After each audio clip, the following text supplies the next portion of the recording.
côté victorieux, qui est l'Iran, et les Américains qui perdent. Donald Trump est un homme avide de symboles. Un accord en guise de cadeau d'anniversaire, il en a rêvé, mais Téhéran ne le fera pas. Non, et on peut le rappeler, c'est la 39e ou 40e fois qu'il annonce un accord En 2 mois. avec l'Iran, oui, depuis le début de la guerre, depuis février.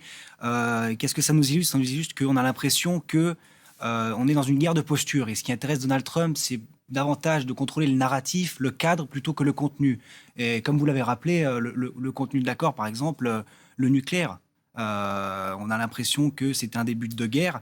Et là-dessus, il n'y a pas vraiment de précision.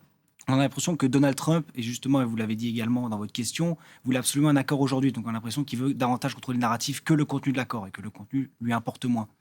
Alors, on va revenir évidemment sur le contenu de cet accord pour l'heure non signé, accord hypothétique, mais formidable bombardier B2, etc. Mais il n'en a rien à faire.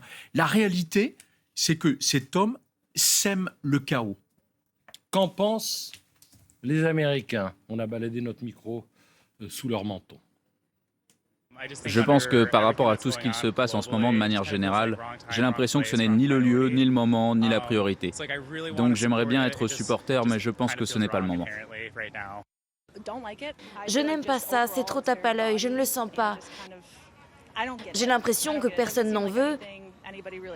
Et en plus, ce n'est pas pratique pour ceux qui vivent ici. C'est du divertissement, certes, mais je n'ai pas l'impression que ce soit la chose la plus importante sur laquelle notre pays doit se concentrer, vu l'état actuel du monde. Voilà pour quelques-uns des avis recueillis. Sean Scull, est-ce que tout cela donne une atmosphère, j'allais dire, surréaliste, eu égard au contexte géopolitique? Oui, mais moi, très franchement, je ne suis pas trop choqué parce que Trump fait du Trump. Si on le voit sous son prisme idéologique, voilà, il met en avant une Amérique virile. Et il y a déjà eu d'autres événements, d'autres présidents ont fait d'autres événements sur le pelouse de la Maison-Blanche. Je veux dire, Joe Biden, par exemple, avait organisé des concerts en faveur de la communauté LGBT lors de la Pride Month en 2023.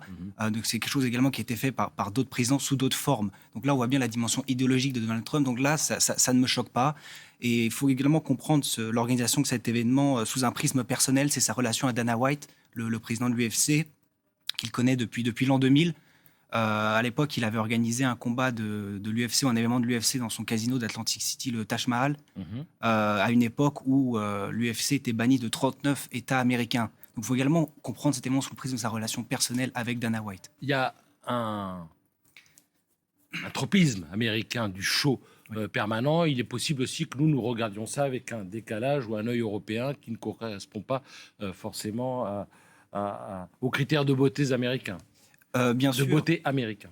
Oui, en effet, mais ça, c'est propre à toute la présidence de Donald Trump depuis son entrée en politique, dans sa façon de faire des meetings qui sont de grands shows, dans sa façon également de communiquer directement sur Twitter, pas passer par les médias.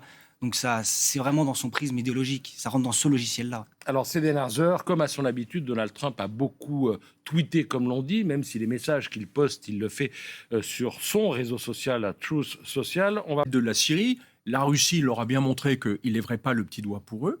Comment est-ce qu'ils vont continuer? C'est quoi leur avenir dans ce contexte? Mais alors la guerre les a fragilisés. La troisième manche, bien sûr, la troisième manche va se jouer à ce moment-là. Et elle sera peut-on dire qu'elle terrible. n'a servi à rien si elle les a fragilisés? Je crois pas. Moi, je pense que la guerre a été utile. Ils ont affaibli l'Iran, c'est évident. Sean Scull, c'est aussi votre avis?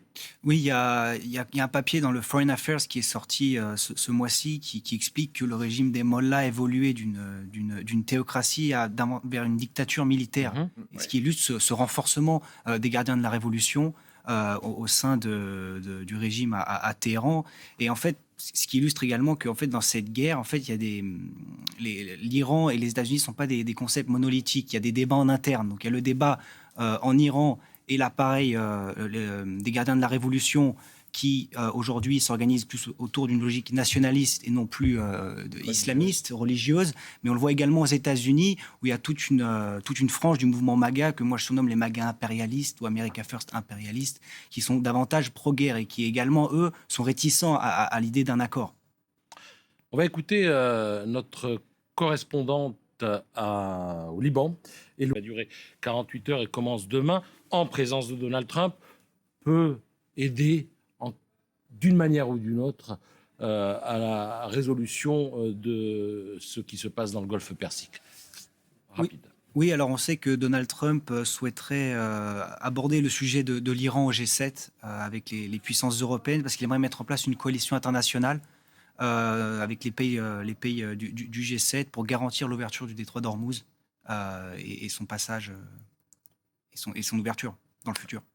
Très bien. Vous restez dans les parages, messieurs, parce qu'on reviendra évidemment sur cette actualité moyen-orientale et très trumpienne en ce jour anniversaire à 15h. D'ici là, je vous propose de retrouver le grand format de France Info Télé. Il est évidemment consacré à l'affaire Liana. Avant-hier, vous avez pu suivre les obsèques de cet enfant de 11 ans, obsèques qui ont bouleversé le pays en 2 semaines. Certainement pas le 14 juin parce que c'est l'anniversaire de Donald Trump, ça c'est certain.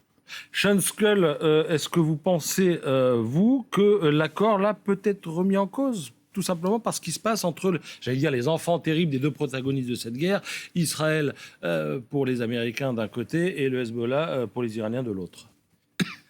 Comme vous l'avez expliqué, c'est le 39e accord qu'il annonce. Et on voit aussi Donald Trump, lui, il a un souci il veut contrôler le narratif. D'où ses tweets, comme quoi un accord est à 2 doigts d'être signé. Mais en fait, on voit la difficulté dans ces négociations pour cet accord cadre. Je le rappelle, ça reste un accord cadre. C'est qu'il y a énormément de parties prenantes. Et donc Trump, il a un peu un rôle de chef d'orchestre. Il faut mettre toutes les parties prenantes d'accord. Et on le voit, la difficulté, c'est au Moyen-Orient, Israël n'a pas toujours les mêmes intérêts que les États-Unis d'Amérique. J.D. Vance s'est exprimé cette semaine dans la presse américaine à ce sujet, et où il a dit que Netanyahou doit comprendre que les États-Unis d'Amérique et Israël sont des alliés, mais qu'on n'a pas toujours les mêmes intérêts. En l'occurrence, on l'a vu ces dernières semaines, sur le sujet du Liban. Mais il y a également ensuite les parties prenantes en interne, que ce soit aux États-Unis d'Amérique ou en Iran, qu'il faut également mettre d'accord. En Iran, par exemple, on voit que les gardiens de la révolution ne sont pas non plus très enthousiastes à l'idée qu'un accord sur ces principes soit fait. Et également aux États-Unis d'Amérique, il y a un débat interne au sein du mouvement MAGA, avec des MAGA que je surnomme les MAGA impérialistes, la branche impérialiste qui est beaucoup plus va-t-en-guerre que la branche nationaliste qui, elle, aimerait poursuivre cette guerre en Iran et tordre le bras du régime des mollahs. Frédéric Sandretto, vue d'Amérique, j'allais dire, comment on perçoit il touche une cible lorsqu'il met comme ça un gars bodybuildé qui fait des... D'ailleurs, il n'y a pas un gars de MMA qui est musclé comme ça. Hein. Ça, c'est du bodybuilding. C'est de la gonflette pure. C'est ça. Ouais. Oui. Il y a une clientèle pour ça. Oui, mais c'est que, comme j'expliquais tout à l'heure, Trump fait du Donald Trump. Donc, il est cohérent avec sa vision du monde, la vision de sa base. C'est comme vous l'avez dit, Trump est le président de la rupture. Et derrière cette image et l'événement de MMA organisé sur le pelouse de la Maison-Blanche, il y a cette idée d'Amérique rupture. Donc, l'Amérique qui rompt avec le monde d'avant, et c'est le retour de l'Amérique puissante. Et je le rappelle, Trump a été élu sur le slogan « MAGA, Make America Great Again », donc rendre à l'Amérique sa grandeur. Alors une Amérique puissante que Donald Trump entend incarner et qu'il ne se privera pas d'incarner à l'occasion du sommet d'Évian. Il y a un G7 qui commence demain. Et alors je dirais que ce sommet est sur sur 2 pattes. Une patte en France, un combat de MMA. Ouais. Sean Skull, sur votre avis, cette affaire de Détroit d'Ormuz peut faire capoter un éventuel accord. J'ai l'impression qu'on répète ça depuis 100 jours maintenant, mais à chaque fois on lui dit on va avoir une solution et finalement on s'aperçoit qu'il y en a un qui a une vision de l'avenir de ce détroit et l'autre qui a une toute autre vision. Oui, parce que l'enjeu pour les 2 parties prenantes que sont les États-Unis d'Amérique et l'Iran, c'est de sortir la tête haute, c'est de contrôler le narratif, contrôler l'image. L'Iran d'un côté veut sortir en tant que vainqueur de ce conflit parce qu'ils ont réussi à résister à la coalition israélo-américaine. Le régime des mollahs n'est pas tombé. Mais Donald Trump, d'un autre côté, lui, il veut également contrôler le narratif parce que, imaginez-vous, si cette guerre se termine, le détroit d'Ormuz est bloqué, la question du nucléaire n'est pas réglée, il fait pire que le JCPOA d'Obama. JCPOA, donc accord d'Obama de 2015, dont il a sorti des États-Unis d'Amérique lors de son premier mandat et qui n'a pas arrêté de critiquer. Donc Trump est vraiment il a besoin de gérer son image, contrôler le narratif. Moi, je serais prudent. tant que rien n'est écrit, tant que rien n'est signé, tout est encore possible. Frédéric Sambretto, je me tourne vers vous parce qu'il y a un autre élément contextuel qu'on a peut-être tendance à oublier. Et d'apaisement en disant on a cette passion commune qui est le sport et elle est partagée par tous les pays.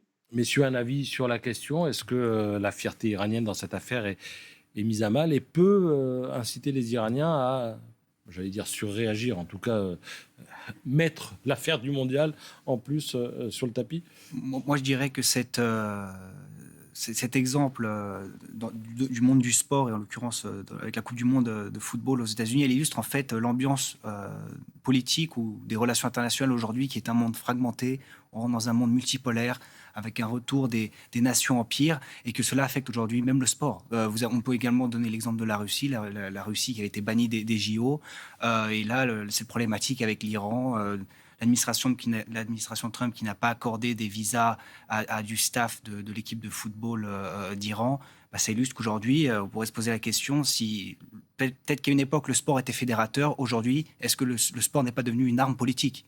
Les Olympiques de Moscou de 80 boycottés par les États-Unis. 84 boycottés par les Russes. Voilà, ensuite, à Los Angeles en 84. Donc,